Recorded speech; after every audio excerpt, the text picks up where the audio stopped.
This here is the follow-up for J. Ames Nova, and this will be like the drive shaft part of the program.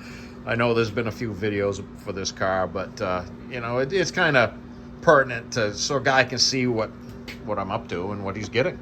And so when I took the car apart, this is the pinion yoke that was on the 10 bolt when it came here, and I noticed this right away. And this joint series here is 1310, and we're going to talk about U-joints a little bit, but I'll try and keep it, you know, brief with a little explanation so it's not confusing. But so you can see that shuttling back and forth. That's obviously not supposed to do that, because that keeps the drive shaft so it spins concentric, it doesn't wobble around, so that's bad. So I went to go order another pinion yoke for this. That's 1310. All they had was Mechanics 3R.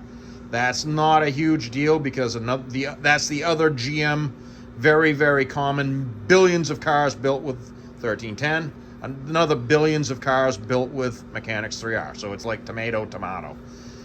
You won't know the difference. So that's the pinion yoke. It has Mechanics 3R on the differential now, because that's what I could get.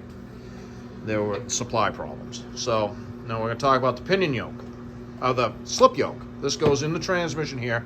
I had to fight this to get it out, and it's not unusual that these things are like that. And what happens to some of them, a lot of them, well, I don't know about a lot, but I see them, get them here. They get a long, shallow twist in the spline, sometimes a very abrupt one, and it's a yank in the splines. You can see the splines go like that. The spline's in there.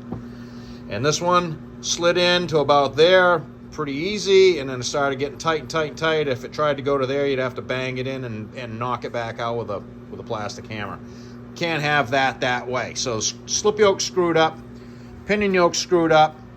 1310 pinion yoke wasn't available, so I went with Mechanics 3R. So the new drive shaft is Mechanics 3R, including the slip yoke. So win and win. So we talked about the slip yoke here. This is the old tube, the welded assembly, and it had a 50 thousandths hook in it. It already had B Mechanics 3R down there, so guess what I did?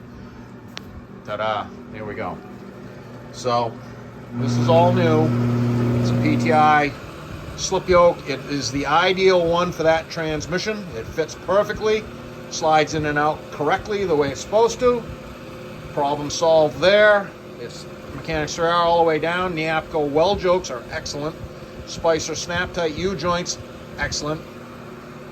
Spicer 3-inch 083 tubing, also excellent. So this is all a win. We're gonna crank that up.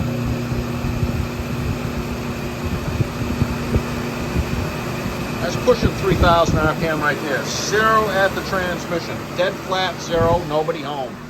Same thing at the rear axle, absolutely zero. So that's all shined up. I'm gonna get some paint on it and get it in Jay's Nova. And sorry for the lengthy, but you know, it just a lot of this stuff, pictures worth 1,000 words, I think. And you know, it's not common. Not everybody does this every day like I do, and all these details and numbers and stuff. So you know, I like a guy to understand what he's getting. So we're gonna call this a home run for Jay and get his Nova back to him.